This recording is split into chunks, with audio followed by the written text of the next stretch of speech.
Hi, good morning class and all my wonderful bright students.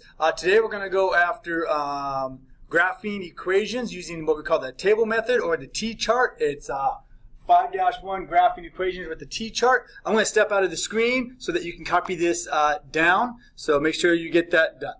So now that you have that copy down, let's go over this real quick. So here's our main idea, that we have a point, or remember in an ordered pair, an X, Y, on a line, so just imagine a line with a dot on it, is a solution or an answer. And this will make sense later on in the lesson. The next thing is, well, what's a line in math? All right, so we know what lines are in life, but what is it in math? In math, a line represents many or an infinite number of solutions or answers. And here's some proof. So if I was to say, what's x plus y equals 7?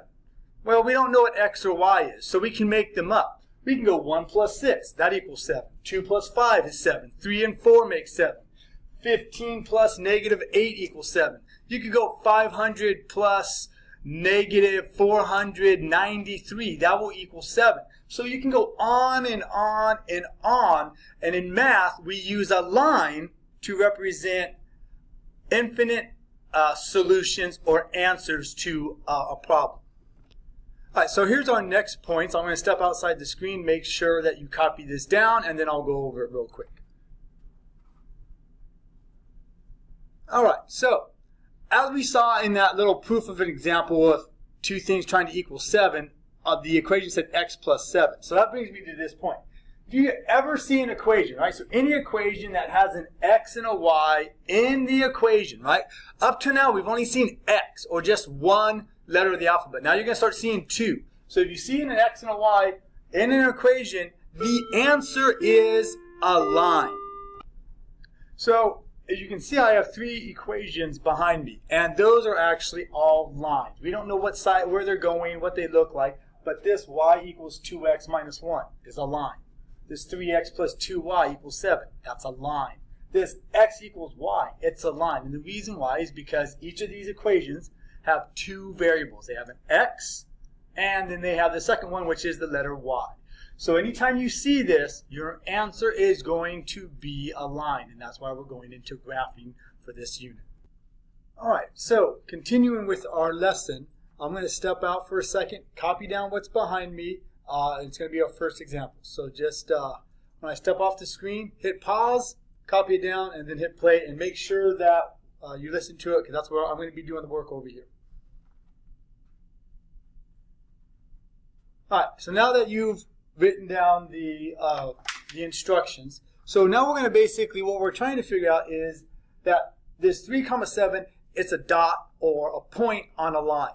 And here is the line, because it has a y and an x, right? So what's the first thing we do? Step 1, we label the point. So I go over to my 3 and 7, and I label it x and y. Right?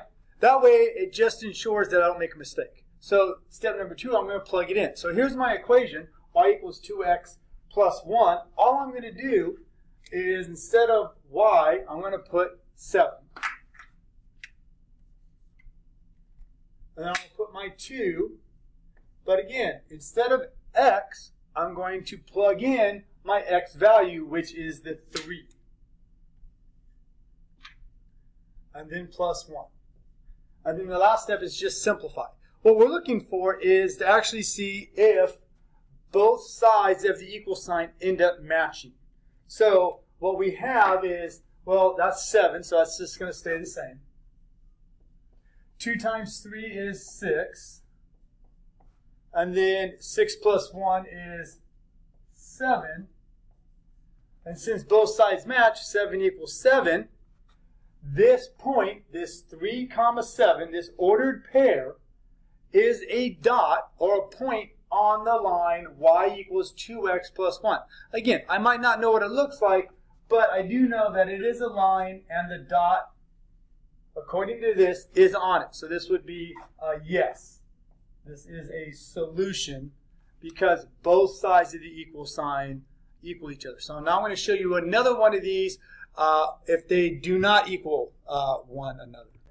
All right, so here's going to be our second example. I'll step off to the side, again, just copy down. So this is example 2. I changed the coordinate and I changed the equation. So just write this down. You don't have to rewrite down the steps 1, 2, and 3. Just refer to them from prior. So I'm just going to hit pause and copy this down. All right, so as you can see, I have a new point. It's -2, 3, and I have a new equation of the line, 2y equals 4x minus 8. So again, step 1, label your points. So x, comma, y. Right? It's just a safety check. Now, step 2 is plug them in. So I'm going to have 2. I'm going to get rid of the y. 4, get rid of the x. So sometimes I'll just use parentheses so I know I'm going to be plugging these numbers in. So I'm going to put the -2 where the x is. Well, the x is here, so the -2 goes there.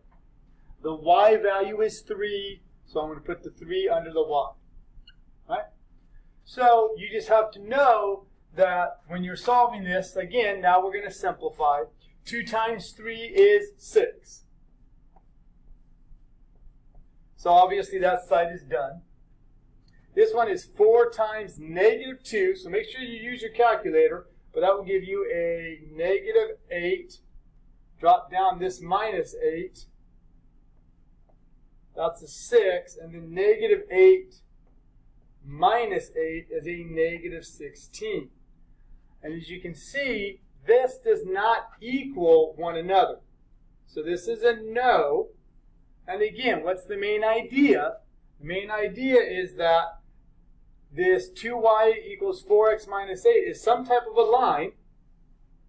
This is a point, but according to this, since they do not match, the point is not on the line. It's not a part of the solution. So you're going to be doing a couple of these at the beginning of your worksheet. If you need to, I'll step off for a second, hit pause, and recopy this all down.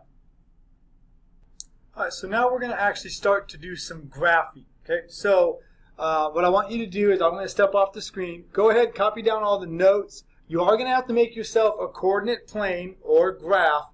Just make yours like a 5 by 5. So you only have to go up 5, down 5, and to the left and to the right 5. So hit pause right. Once I get off the screen, hit pause, and then we'll go over this problem. All right, so on your worksheet or your book, you will be given an equation, right? Here's our equation. Y minus x equals 1, right? So that's our equation, and it wants us to graph it. Now remember, any equation that has an x and a y in it, the answer has to be a line. That's why we're going to be graphing. The problem is, it's kind of like that 7 at the beginning of the notes where we don't know what numbers to use. We get to make up our own numbers. So I'm going to make up numbers for x, and that takes me to step 1. Use small numbers, right? Well, I'm going to use 2, because I know all my times by 2, it's easy. I'm going to use 0, because anything times 0, even a negative number, is 0. Anything plus 0 stays the same, so 0 is a nice easy number. And then I'm going to use a -1. Right? The -1 will just make the number opposite, right? But again, and you're going to want to have 3 points. So that's why I chose 3 numbers, and that brings me to step number 2. I'm going to use those same 3 numbers on all of my problems. So you're going to see on the next example, I'm still going to use 2, 0, and -1, right? So hopefully you wrote out the problem 3 times. The reason why is because we have 3 different numbers. So I'm just going to basically plug in the number that I made up for x. So I'm going to go y minus, now remember, put the parentheses. And for the first one, I'm going to put 2. For the second one, I'm going to, again, put your parentheses, the 0.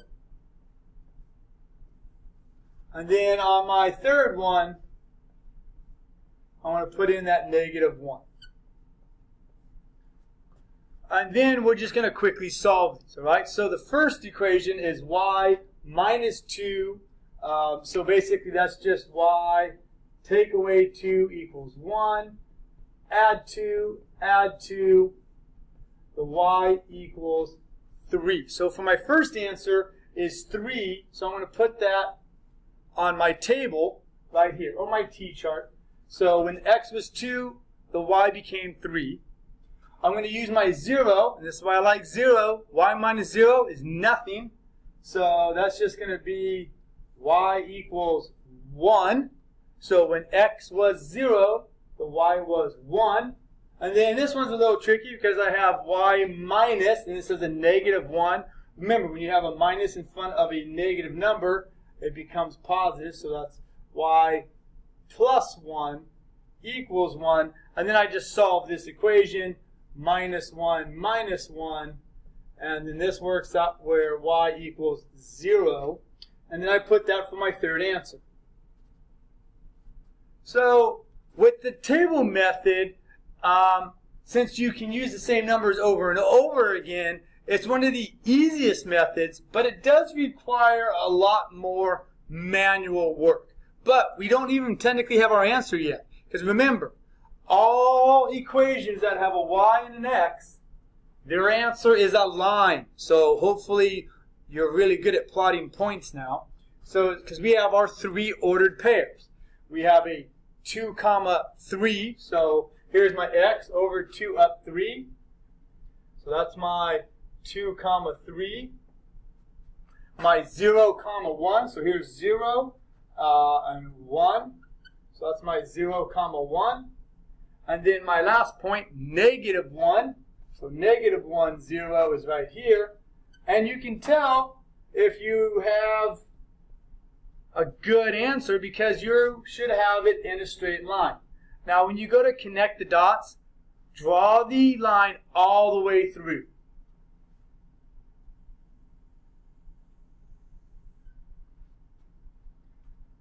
And basically, this line is the answer. So on today's homework and assignment, you're going to be given graphs to show your work on because this is the answer. This just shows me how to get to it. But again, remember at the beginning, it says that a point on a line is a solution. Well, these 3 points are solutions. They're on that line, and that's why I know that this line is the correct answer.